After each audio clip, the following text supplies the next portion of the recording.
जम्मू कश्मीर में लंबे समय से पाकिस्तान समर्थित आतंकी संगठनों के खिलाफ सुरक्षा एजेंसियों की कार्रवाई के बीच अब अंतर्राष्ट्रीय आतंकी संगठनों की विचारधारा और नेटवर्क से जुड़ा एक नया खतरा सामने आया है। नवंबर 2025 को दिल्ली के लाल किले के मेट्रो स्टेशन के गेट नंबर 1 के ठीक सामने हुए कार बम धमाके की जांच ने जम्मू कश्मीर से जुड़े एक ऐसे आतंकी नेटवर्क का खुलासा किया है जिसकी कड़ियां अल-कायदा इन द इंडियन सब कॉन्टिनेंट यानी AQIS से जुड़े अंसार गजवत उल हिंद तक पहुंची हैं। राष्ट्रीय जांच एजेंसी यानी कि नेशनल इन्वेस्टिगेशन एजेंसी NIA की जांच में सामने आई जानकारियों ने सुरक्षा एजेंसियों की चिंता को बढ़ा दिया है, क्योंकि इस मामले में जम्मू कश्मीर के पुलवामा, अनंतनाग, शोपियां और दूसरे इलाकों से जुड़े लोगों की भूमिका सामने आई है।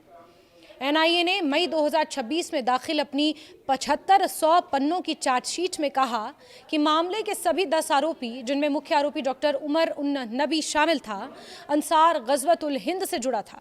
एजेंसी के अनुसार ये संगठन अल-कायदा की भारतीय उपमहाद्वीप यानी कि सब कॉन्टिनेंट शाखा AQIS का ऑफशूट है। 10 नवंबर 2025 को दिल्ली के लाल किला क्षेत्र में हुए कार बम धमाके ने देश को झकझोर दिया। इस हमले में 11 लोगों की मौत हुई और कई अन्य घायल। जांच आगे बढ़ने के साथ सुरक्षा एजेंसियों को पता चला कि हमले की साजिश में जम्मू कश्मीर से जुड़े कई लोग शामिल थे। NIA ने शुरुआत में पुलवामा के डॉक्टर मुजम्मिल शकील गनई, अनंतनाग के डॉक्टर आदिल अहमद राथर, शोपियां के मुफ्ती इरफान अहमद वागे और उत्तर प्रदेश से डॉक्टर शाहीन सईद को गिरफ्तार किया था। इससे पहले एजेंसी ने कार के मालिक अमीर राशिद अली और उमर उन नबी के एक अन्य सहयोगी जसीर बिलाल वानी को भी गिरफ्तार किया। नेशनल इन्वेस्टिगेशन एजेंसी के मुताबिक इन लोगों की भूमिका हमले की व्यापक साजिश में महत्वपूर्ण थी। जांच यही नहीं रुकी। फरवरी 2026 में NIA ने जम्मू कश्मीर में जामिर अहमद अहंगर और तूफैल अहमद भट्ट को भी गिरफ्तार किया। एजेंसी के अनुसार दोनों पर हमले की साजिश में शामिल आरोपियों तक हथियार पहुंचाने का आरोप है। इससे ये संकेत मिला कि नेटवर्क केवल वैचारिक या स्थानीय स्तर तक सीमित नहीं था, बल्कि उसके भीतर अलग अलग तरह की मदद उपलब्ध कराने वाले लोग भी मौजूद थे। जून 2026 तक NIA ने इस मामले में आगे भी कार्रवाई जारी रखी और कई आरोपियों के खिलाफ चार्जशीट दाखिल की। इस पूरे घटनाक्रम का सबसे चिंताजनक पहलू अंसार गजवत उल हिंद का अल-कायदा से जुड़ाव है। कश्मीर में अल-कायदा की विचारधारा का संगठित चेहरा 2017 में सामने आया, जब जाकिर मूसा के नेतृत्व में अंसार गजवत उल हिंद का गठन हुआ। मूसा पहले हिजबुल मुजाहिदीन से जुड़ा था, लेकिन बाद में उसने अलग विचारधारा अपनाई। उसका जोर कश्मीर के राजनीतिक विवाद से आगे बढ़कर कट्टरपंथी इस्लामी शासन की स्थापना पर था। मई 2019 में सुरक्षा बलों के साथ मुठभेड़ में जाकिर मूसा मारा गया, लेकिन उसके बाद भी इस संगठन से जुड़ी विचारधारा और नेटवर्क को पूरी तरह खत्म करना सुरक्षा एजेंसियों के लिए चुनौती बना रहा। अल-कायदा की जम्मू कश्मीर में दिलचस्पी हालांकि नई नहीं है। संगठन ने लंबे समय से दक्षिण एशिया में अपनी विचारधारा फैलाने की कोशिश की है। 2014 में अल-कायदा प्रमुख अयमान अल जवाहिरी ने अल-कायदा इन द इंडियन सब कॉन्टिनेंट की स्थापना की थी।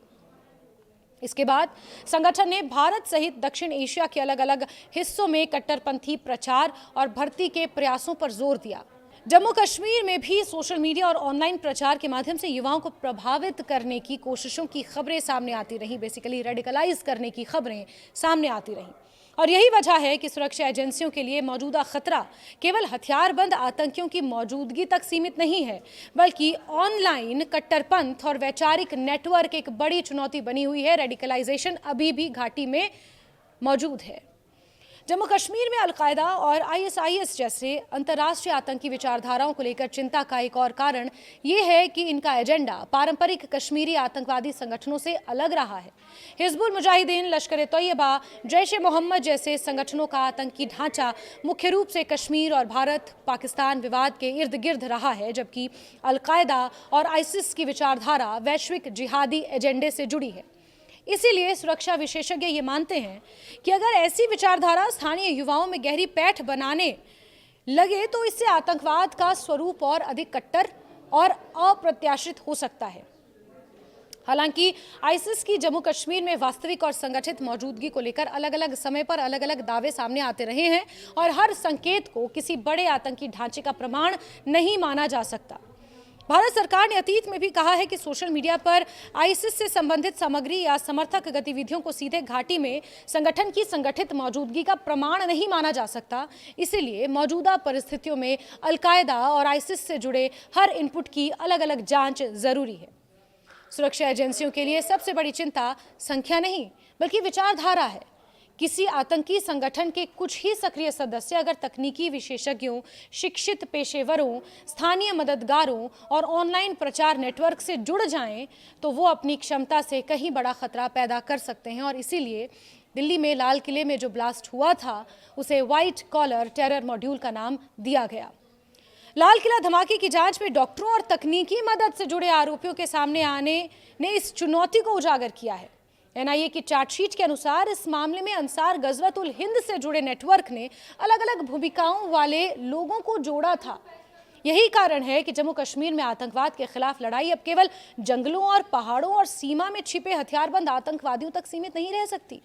सोशल मीडिया पर कट्टरपंथी प्रचार, स्थानीय स्तर पर लॉजिस्टिक नेटवर्क, तकनीकी मदद, हथियारों की सप्लाई और युवाओं के वैचारिक ब्रेन वॉश जैसे पहलुओं पर भी बराबर निगरानी जरूरी है। लाल किला धमाके की जांच ने यह साफ किया है कि जम्मू कश्मीर से जुड़ा कोई आतंकी नेटवर्क दिल्ली जैसे बड़े शहर को निशाना बनाने की क्षमता रखता है।